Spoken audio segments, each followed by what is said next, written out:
আমার চাচি ছিলেন ৩৮ বছরের একজন আকর্ষণীয় নারী। তার চেহারায় এখনো বয়সের ছাপ পড়েনি, তাই তাকে দেখলে মনেই হয় না যে তার এত বয়স হয়েছে।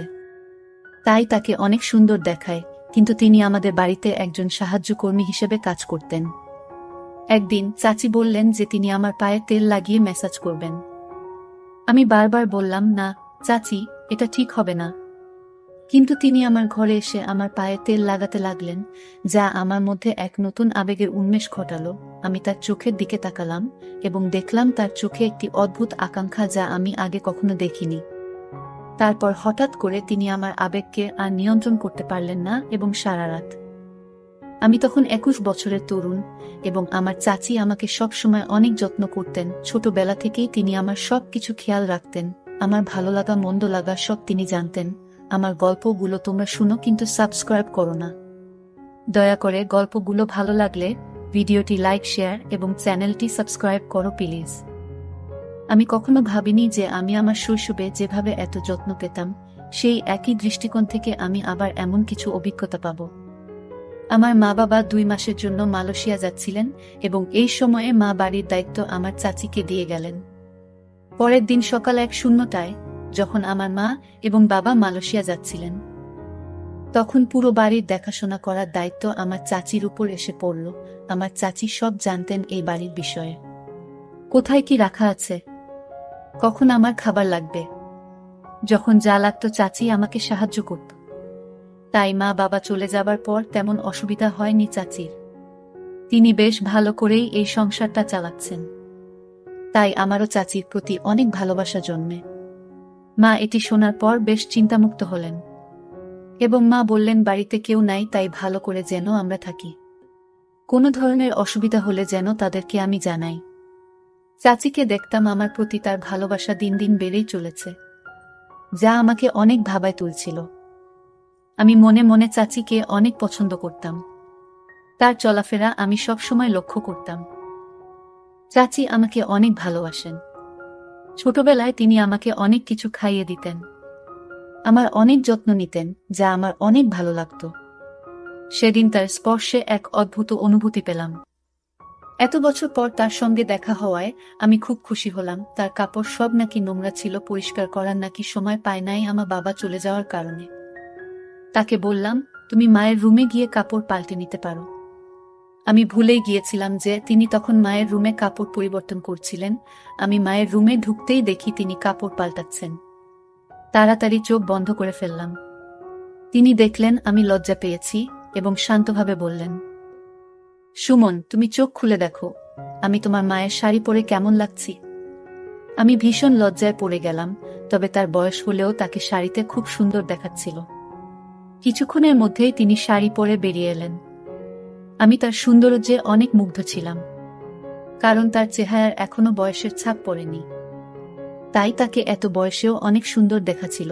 শাড়ি পরে তাকে খুব সুন্দর লাগছিল। এভাবে কয়েকদিন কেটে গেল। প্রায় ৫ দিন পর তিনি আমাকে ছোটবেলার স্মৃতিগুলো বলতে শুরু করলেন।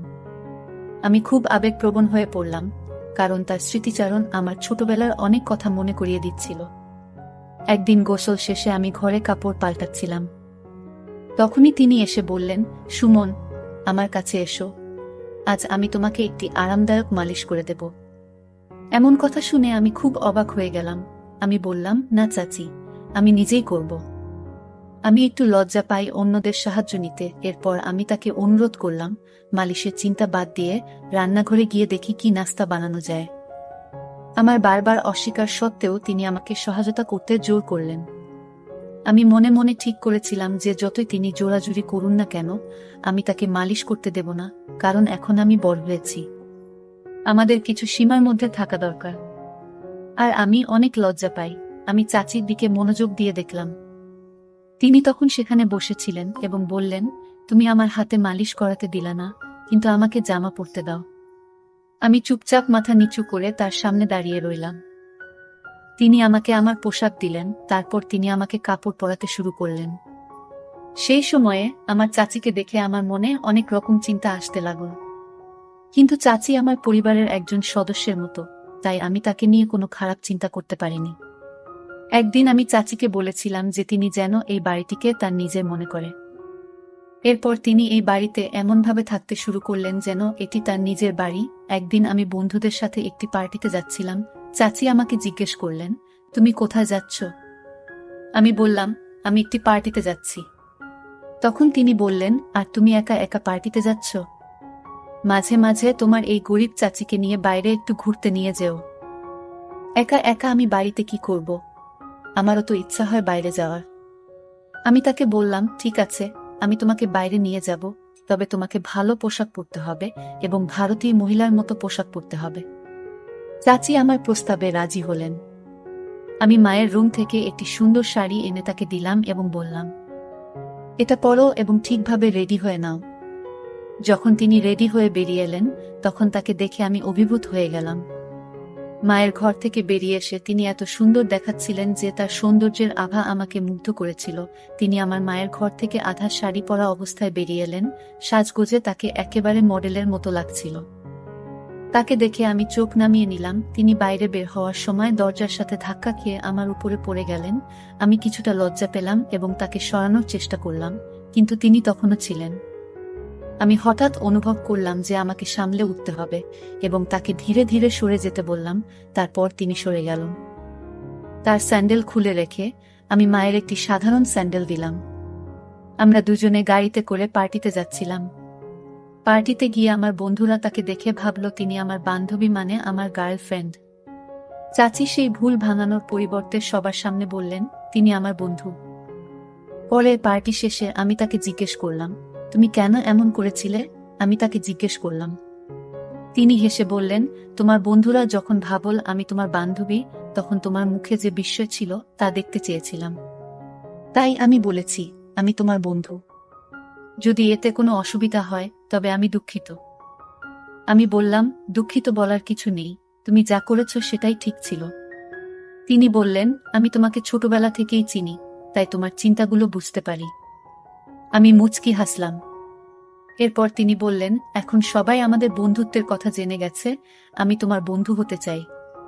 সেদিন থেকেই তিনি আমার ভালো বন্ধু হয়ে গেলেন এবং বললেন, তুমি আমাকে সুমাইয়া বলে ডাকতে পারো, এতে আমাদের জন্য ভালো হবে। তিনি একজন মহিলা, তাই প্রথমে তাকে সুমাইয়া বলে ডাকতে কিছুটা লজ্জা পেলাম।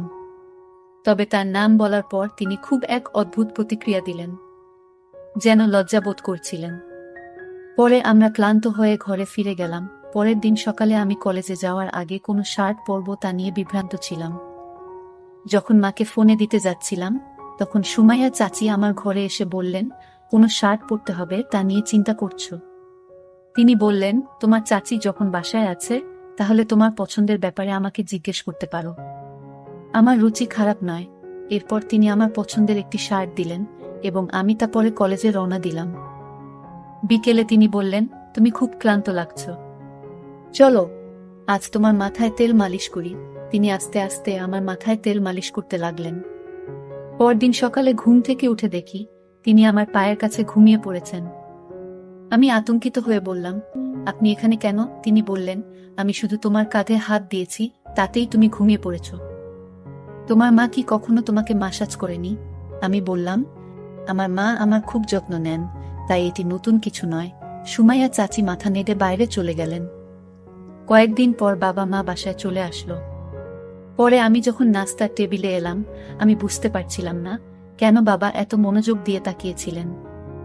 রাতের খাবারের পর সুমাইয়া চাচি রান্নাঘর পরিষ্কার করছিলেন এবং পরে নিজের ঘরে চলে গেলেন। আমি সেদিন রাতেই তার রুমে গিয়ে উপস্থিত হলাম। তিনি আমাকে দেখে চমকে গেলেন এবং জিজ্ঞেস করলেন, কোনো কাজ আছে? আমি বললাম, না, কোনো কাজ নেই।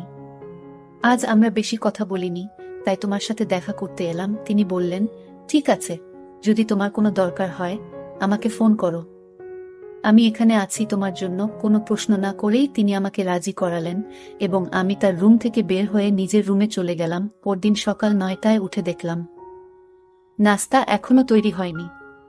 সাধারণত সুমাইয়া চাচি সকাল 8টার মধ্যে নাস্তা তৈরি করতেন, কিন্তু আজ তা হয়নি।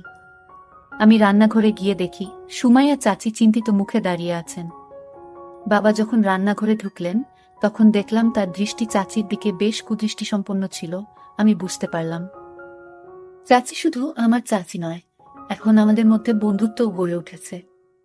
আমি তাকে এতটা আতঙ্কিত দেখতে সহ্য করতে পারলাম না।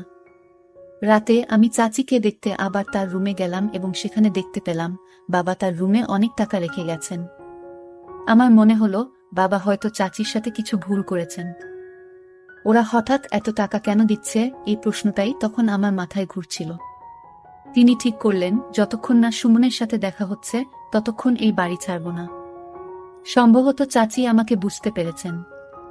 আমি বাবাকে জিজ্ঞেস করলাম, চাচির সাথে কি ঘুরছে? বাবাকে ওখানে দেখে তাদের মুখের রং বদলে গেল।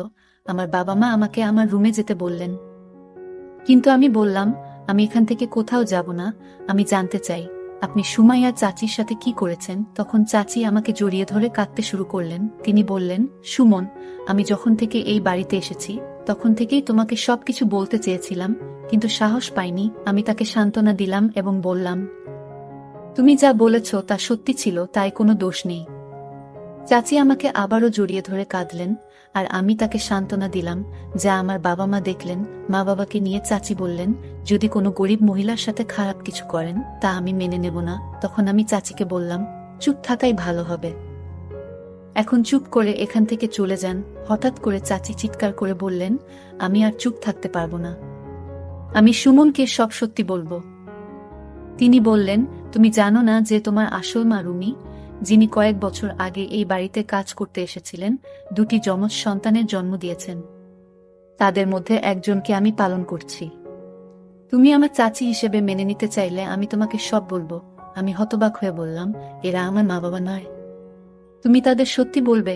চাচি বললেন, আমি জানি তুমি আমাকে হারাতে চাও না, কারণ আমি তোমার ভালোবাসা ও যত্ন দিয়েছি। আমি পুলিশের কাছে গিয়েছিলাম, কিন্তু আমার যমজ ভাইয়ের কারণে কিছু করতে পারিনি। আমি তাকে বললাম, তুমি সব সত্যি বলেছ, কিন্তু আমার কোনো কষ্ট হয় না, কারণ আমার বাবা মা আমাকে খুব ভালোবাসেন। চাচি বললেন, কয়েক বছর আগে তোমার মা মারা গেছেন, তাই তোমার বড় ভাইকে টাকা দেয়া হয়নি। সে সঠিক মূল্য পায়নি, অবস্থা খুবই খারাপ ছিল, নানা জায়গা থেকে চুরি করে টাকা উপার্জন করতেন। সেই সময়ে তিনি আমার বাবা মায়ের কাছ থেকেও কিছু টাকা চুরি করেছিলেন। তিনি একবার আমার বাবা মায়ের কাছে লক্ষ টাকা চেয়েছিলেন, কিন্তু বাবা মা এত বড় অঙ্কের টাকা দিতে অস্বীকার করেছিলেন। তখন তিনি কিছু টাকা দিয়ে আমাদের বাড়ি থেকে চলে যেতে বাধ্য হন।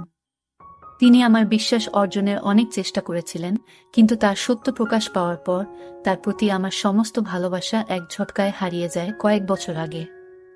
আমার বাবা মা সুমাইয়া চাচি আমাকে দত্তক নেওয়ার জন্য টাকা দিয়েছিলেন, কিন্তু তিনি সেই টাকা সঠিকভাবে ব্যবহার করতে পারেননি এবং আমার বড় ভাইকেও সঠিকভাবে লালন পালন করতে ব্যর্থ হন।